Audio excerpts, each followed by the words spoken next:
बैठक पार पडली आहे। या बैठकीमध्ये तुम्ही बोलताना म्हटलेले आहे ज्यांना यायचं आहे त्यांना येऊ द्या, पण त्यांनी निष्ठेने इकडे यावं व राम पाटलांची माफी मागून त्यांनी यावं असं तुम्ही या ठिकाणी बोललेले आहे। खडसेंबद्दल काय सांगता? मी खडसेंबद्दल नाही बोललेलो। मी या निमित्तानं हे बोललो की आता आदरणीय पवार साहेबांचं नेतृत्व सगळ्या राज्यानं मान्य केलेलं आहे। आपण पाहतोय की राज्यात मोठा झंझावात आदरणीय पवार साहेबांच्या माध्यमातून आपण पाहतोय।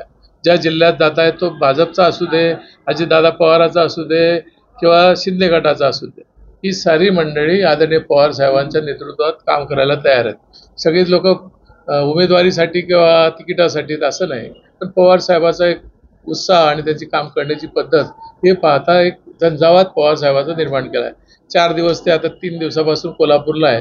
कोल्हापूरचा एक करिश्मा आपण पाहतो। जिथे जिथे साहेब जात आहेत तिथली ज्येष्ठ मंडळी किंवा ताकदवर मंडळी पवार साहेबाला जोडण्याचा प्रयत्न करत आहेत।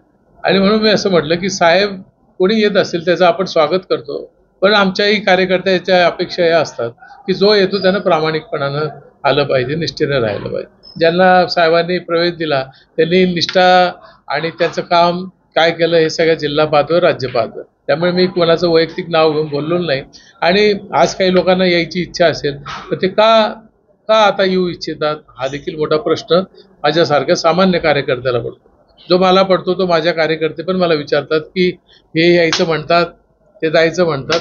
मग अशा वेळेला आता शेवटी त्यांनी ज्यानं म्हटलं, परवा तुमच्याच माध्यमातून मी ऐकलं की मी आजही पक्षाचा क्रियाशील सभासद आहे, मी पक्षाचाच आमदार आहे।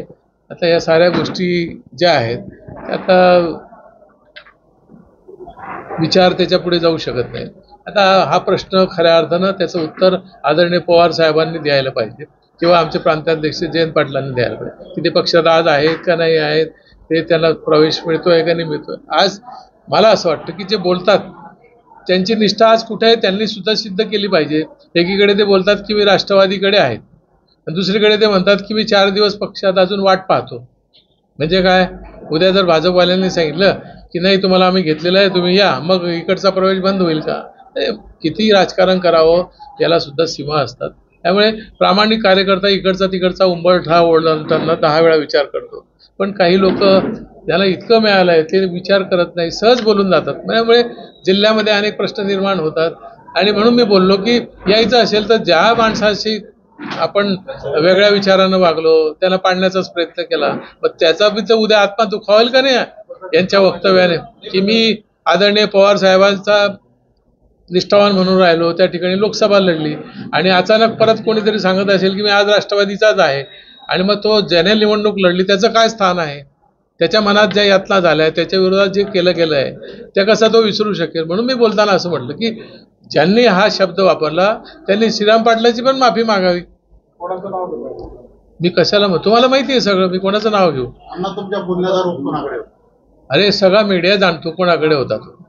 मला कोणाचं नाव घेऊन कोणाला मोठं करायचं नाही, माझा स्वतःचा TRP वाढवायचं नाही, तुमचाही वाढवायचा विषय हा आहे। मी प्रामाणिकपणाचं राजकारण गेल्या 30-35 वर्षापासून करतो। आज कोणी माझ्यावर बोट दाखवेल असं कधी माझ्या निष्ठा मी विकलेला नाही आणि विकू देणार नाही। मी हाही शब्द वापरला की उद्या पवार साहेबांनी वेगळा विचार केला तर मी घरी थांबायला तयार आहे, पण त्यांच्या निष्ठेशी मी कधी बेईमान होणार नाही। आज जी लोक बोलतात की मला ते घ्यायला तयार नाही म्हणून, पण मी इकडे माझे आहेच, मी कार्यकर्ता आहेच, मी काय म्हणतात त्याला क्रियाशील सभासद आजही आहे, मी राष्ट्रवादीचाच आमदार आजही आहे। हे कसं देतं काय, हे कुठलं प्रिन्सिपल आहे? त्यामुळे मला असं वाटतं सतीश अण्णा उघडा बोलणारा आहे, त्यामुळे मी हे सांगेन की याचं उत्तर आदरणीय पवार साहेब किंवा जयंत पाटील देऊ शकतात। ते सभासद आहे का नाही ते मला माहित नाही। हा